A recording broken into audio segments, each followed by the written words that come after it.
नमस्कार मंडळी, श्री स्वामी समर्थ. मंडळी, आपण आपले जीवन जगत असताना आपल्या जीवनातील काही लोक आपले मित्र बनतात तर काही लोक आपले शत्रू बनतात. कधी कधी आयुष्य जगताना आपण निर्माण केलेले शत्रू इतके प्रबळ असतात की त्यांच्यापासून आपल्याला त्रास होऊ लागतो, ज्याला आपण शास्त्रात शत्रुपीड असं म्हणतो. जेव्हा तुम्ही काही चांगली कामं करता किंवा तुमच्या कामात चांगली प्रगती करता तेव्हा तुमच्या प्रगतीमुळे तुम्ही अनेकांच्या नजरेसमोर येता आणि तुमची प्रगती त्यांना आवडत नाही. ते तुमचा तिरस्कार करू लागतात आणि हीच लोक तुमचे शत्रू बनतात. कधी कधी तुमच्या याच प्रगतीमुळे तुमचे जवळचे मित्र सुद्धा तुमचे शत्रू बनतात. समजा तुम्हाला तुमच्या कामाच्या ठिकाणी किंवा तुमच्या शेजाऱ्यांकडून किंवा उद्योगातील तुमच्या स्पर्धकांकडून त्रास होत असेल तर त्याला आपण शत्रुत्व म्हणतो. आज सांगितलेले हे उपाय जर तुम्ही केलेत तर तुमचे शत्रू नक्की कमी होतील किंवा ते पूर्णपणे नष्ट देखील होतील. तसेच त्यांची ताकद कमी होईल आणि तुमच्यात असलेली पॉझिटिव्हिटी हीच त्यांचा नाश करेल.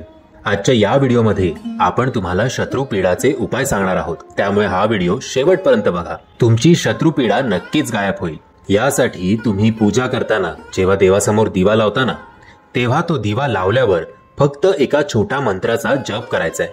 या मंत्राचे शब्द इतके शक्तिशाली आहेत की नक्कीच तुमचे शत्रू या मंत्रापुढे आणि या उपायापुढे नतमस्तक होतील. मंडळी, जेव्हा आपण घरात दिवा लावतो त्या दिव्यामुळेच आपले घर एकदम मंगलमय होऊन जाते. देव, देवी, प्रभू, गुरु आपल्यावर प्रसन्न आहेत हे आपल्याला कळते.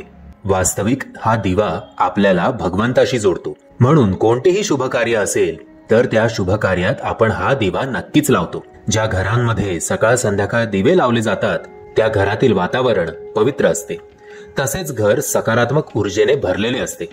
हा उपाय करताना आपल्याला काही नियम मात्र नक्की पाळायचे आहेत. पहिला नियम असा आहे की दिवा लावताना समजा एखादी महिला उपस्थित असेल तर त्या महिलेने डोक्यावरून पदर घ्यावा किंवा तुम्ही डोक्यावर एक साधा रुमाल ठेवलात तरी चालेल. दुसरा नियम असा आहे की हा दिवा एखाद्या धान्यावर किंवा फुलावर किंवा पानावर ठेवायचा आहे, कारण तुम्हाला हा दिवा जमिनीवर ठेवायचा नाहीये. त्यामुळे यापैकी कोणतीही वस्तू, म्हणजेच पुन्हा एकदा सांगतो, धान्य, फुलं, पान यापैकी कोणतीही वस्तू त्या दिव्याखाली ठेवावी, कारण आपण दिव्यात देव पाहतो. मंडळी, दिवा लावताना जे तेल तुम्ही वापरता ते तेल मोहरीचे असले पाहिजे. समजा तुमच्याकडे मोहरीचे तेल नसेल तर तुम्ही तुपाचा दिवा देखील लावू शकता. आणि विशेष म्हणजे दिवा लावल्यानंतर त्यामध्ये 2 लवंगा टाका, कारण शास्त्रांनुसार दिव्यात लवंग ठेवल्याने अनेक चमत्कारिक फायदे होतात आणि ह्याचमुळे आपला शत्रूंचा नाश होतो. आणि म्हणूनच लवंग घालूनच दिवा लावून देवदेवतांची पूजा करावी.